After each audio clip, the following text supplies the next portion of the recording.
नमस्कार दोस्तों, YouTube channel के पढ़ता है भारत में मैं एम आई भूषण आपका स्वागत करता हूं। दोस्तों, आप किसी भी एग्ज़ाम की तैयारी कर रहे हैं, चाहे वो आरआरबी, एनटीपीसी, एसएससी, सीजीएल, पूरी वीडियो को ध्यानपूर्वक देखिए, एनालिसिस कीजिए। अगर मेरे चैनल के माध्यम से कुछ सीखने को मिलता है तो चैनल को सब्सक्राइब कर लीजिएगा और बेल आइकन को दबा लीजिएगा ताकि समय समय पे आपको नोटिफिकेशन मिलता रहे। पहले आप पूरी वीडियो को ध्यानपूर्वक देखिए, एनालिसिस कीजिए, क्योंकि मैं पूरी तरह से एनसीईआरटी पे आधारित टेस्ट सीरीज़ लेकर के आता हूं, जो आपके पिछले किसी न किसी एग्ज़ाम में पूछे गए हैं। तो चलिए स्टार्ट करते हैं क्वेश्चन आंसर का सिलसिला। पहला क्वेश्चन है कि फ़ारेनहाइट स्केल पर वस्तु का ताप 212 डिग्री फ़ारेनहाइट है, स्केल पैमाने पर उस वस्तु का ताप क्या होगा। ठीक है, तो चलिए स्टार्ट करते हैं। हम इसको सबसे पहले एक फार्मूला से समझेंगे। एक फार्मूला क्या है, चलिए मैं ब्रश ले लेता हूँ। C/5 equal to F-32/9 equal to, इतना तक तो हम लोग सब जानते हैं, ठीक है। लेकिन इसके अलावा इसमें एक और छोटा सा जो ऐड कर लीजिए, K-273/5। मैंने ऐसे जिन्वन इतना ही फार्मूला से काम चल जाता है, लेकिन मैंने पूरा फार्मूला इसलिए लिखवाया क्योंकि अगर केल्विन स्केल पर कभी पूछ दे तो इस पे हमको वैल्यू को पुट करना होता है। ठीक है, तो चलिए वैल्यू को पुट करके और इस न्यूमेरिकल को सॉल्व करते हैं। ठीक है, हमारे पास क्या दे रखा है कि फ़ारेनहाइट में 212 डिग्री फ़ारेनहाइट है और सेल्सियस पैमाने पर इसे फाइंड आउट करना है। ठीक है, तो चलिए Celsius/5 इक्वल टू क्या 212 दे रखा है, तो मैंने 212 लिख दिया, और -32 है तो मैंने -32 कर दिया, और 9। ठीक है, इतना तक में कोई दिक्कत नहीं। दिक्कत अब हम C/5 को ज्यों का त्यों रखते हैं, और इसमें से जब इसको हम माइनस करेंगे तो कितना हो जाएगा, 180/9। इसको हम यहीं पे कट कर देते हैं 20 बार में। ठीक है, ठीक है, 9 दूनी के 18 और 0 डाल दिए 20। अब हमारे पास C इक्वल टू क्या बच गया, C इक्वल टू 20। क्यों, ये 20 और ये 5 दोनों गुना हो जाएगा तो 20 बचे के 100, यानी कि हमारे पास जो आंसर आया ऑप्शन C आया। ठीक है, 100 डिग्री सेल्सियस। तो मुझे उम्मीद है कि आप इस फॉर्मूला को समझ भी गए होंगे और आपको कोई दिक्कत नहीं हुई होगी। नेक्स्ट क्वेश्चन आ गया कि एक मनुष्य का तापमान 60 डिग्री सेल्सियस है तो उसका तापमान फ़ारेनहाइट में क्या होगा। ठीक है, तो चलिए अब हम फ़ारेनहाइट पे भी आपको हम फाइंड आउट करके दिखाएंगे। ठीक है, मैंने फार्मूला क्या बताया था, C/5 इक्वल टू F-32/9, यही तो फार्मूला बताया। तो चलिए इसी पर हम पुट कर देते हैं। ठीक है, हमारे पास 60 डिग्री दे रखा है और अपॉन में 5 आएगा, इक्वल टू F का मान पूछा है, F-32/9। अब इसको हम कैलकुलेशन करेंगे। हम यहीं पे कट करते हैं, इसको 12 से काटेंगे, 12 पच्चे के 60 कट जाएगा। ठीक है, तो जब 12 से उसको कट कर दिए तो अब हमारे पास क्या आ गया, अब देखिए। ठीक है, 12 में 9 से गुना करेंगे, इसका क्रॉस मल्टीप्लिकेशन, तो 12 अठोतल से 108 होगा ना, इक्वल टू F-32, और ये जब इधर को जाएगा तो ऐड हो जाएगा। ठीक है, तो अब हमारे पास क्या आ गया, 108 प्लस 32 इक्वल टू F बच जाएगा, यही तो बचेगा ना हमारे पास। ठीक है, तो अब इसको हम जोड़ते हैं, जोड़ करके देखिए कितना आता है। ठीक है, तो हमारे पास कितना आ जाएगा, 8 और 2 10, 3 और 1 4 और 140 डिग्री फ़ारेनहाइट। मुझे उम्मीद है कि ये इस न्यूमेरिकल से अब इस बेस्ट पे कभी वैल्यू भी चेंज करके अगर आपको देता है तो आप सिर्फ ये फार्मूला याद रखिएगा, C/5 माइनस F-32/9 और माइनस में के ये चीज़ जरूर किया K माइनस 273/5। अगर केल्विन में दे देगा तो फिर केल्विन में भी तो आपको फाइंड आउट करना पड़ेगा। ठीक है, तो दोस्तों अब मैं आपसे एक रिक्वेस्ट करूंगा कि प्लीज़ मेरे चैनल को सब्सक्राइब कर लीजिए। मैं इसी तरीके का क्वेश्चन लेकर के आता हूं, और भी अगर आपको सेट देखना है तो बेल आइकन के ऊपर आप प्रेस कीजिए, जो कॉर्नर में आइकॉन बनेगा उसके ऊपर आपको मेरे बहुत सारे टेस्ट का सीरीज़ मिल जाएगा, या फिर आप प्लेलिस्ट में जा कर के टेस्ट सीरीज़ को ज्वाइन कर सकते हैं। ठीक है, जो बिल्कुल एनसीईआरटी पे आधारित मैं क्वेश्चन करवाता हूँ। नेक्स्ट क्वेश्चन है, चलिए, केल्विन मान में मानव शरीर का तापमान क्या होगा। देखिए आ गया केल्विन पे ना, केल्विन पे अभी मैं बता रहा था और केल्विन पे आ भी गया। तो चलिए केल्विन पे भी मैं करके दिखा दूं क्या, या फिर उस फॉर्मूले पे आप कर लेंगे। मुझे उम्मीद है कि आप कर लेंगे, अगर नहीं कर पाएंगे तो फिर मैं बताऊंगा। ठीक है, तो मुझे उम्मीद है कि आप लोग कर लीजिएगा। बस इसी फॉर्मूले पे आपको सेट कर देना है। जैसे मानव शरीर का तापमान पूछा है, 1 मिनट मैं ब्रश ले लूँ। मानव शरीर का तापमान पूछा है तो आप किसी पर रख लीजिए, 37 डिग्री सेल्सियस पर रख लीजिए, अपॉन में 5 कर दीजिएगा, इक्वल टू क्या पूछा है, केल्विन पे। केल्विन पे पूछा है ना, तो हम के पर ले जाएंगे, के माइनस 273 अपॉन 5 कर देंगे।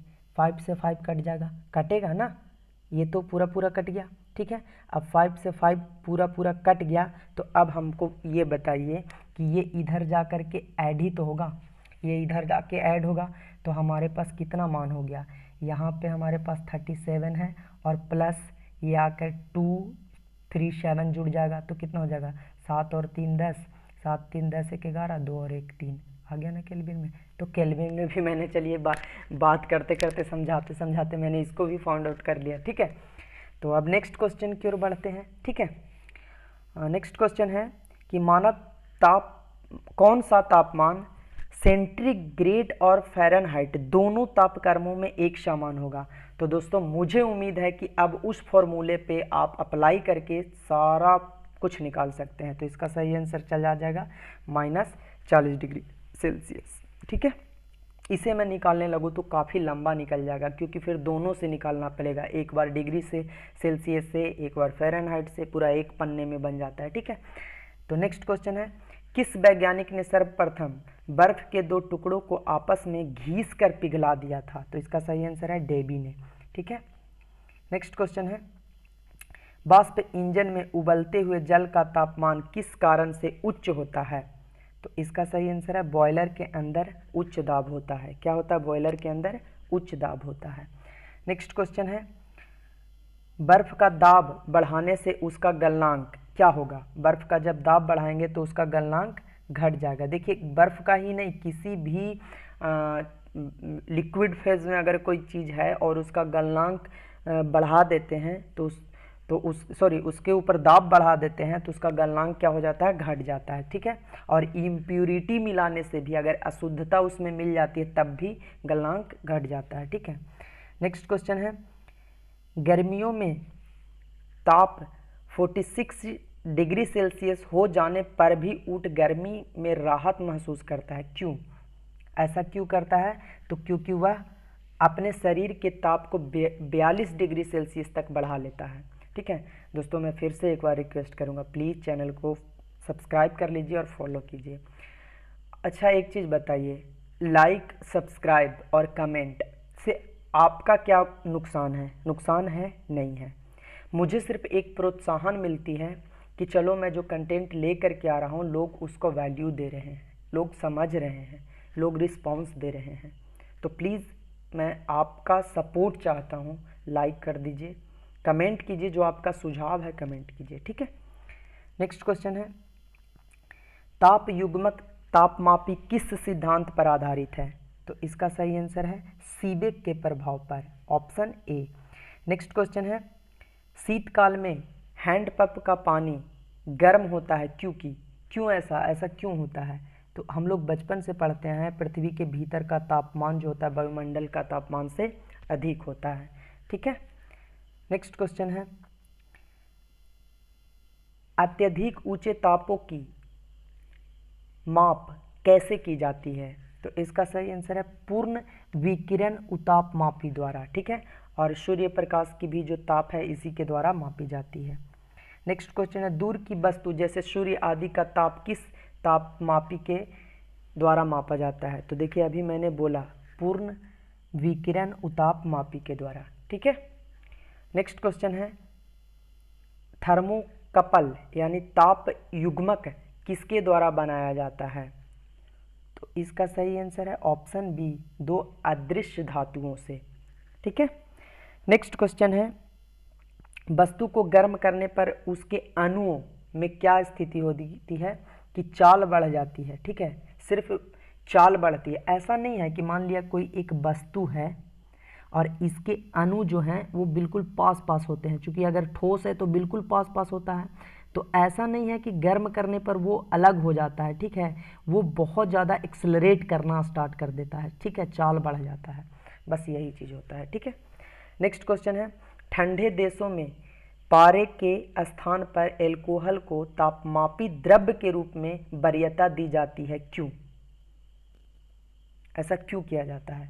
तो इसका सही आंसर है ऑप्शन ए, अल्कोहल का द्रव्यांक जो होता है वो निरंतर होता है। ठीक है, नेक्स्ट क्वेश्चन है किसी वस्तु का ताप किसका सूचक है? तो इसका सही आंसर है ऑप्शन डी, उसके अणुओं के औसत गतिज ऊर्जा का। ठीक है, नेक्स्ट क्वेश्चन है ताप सेल्सियस पैमाने पर परम शून्य ताप होता है?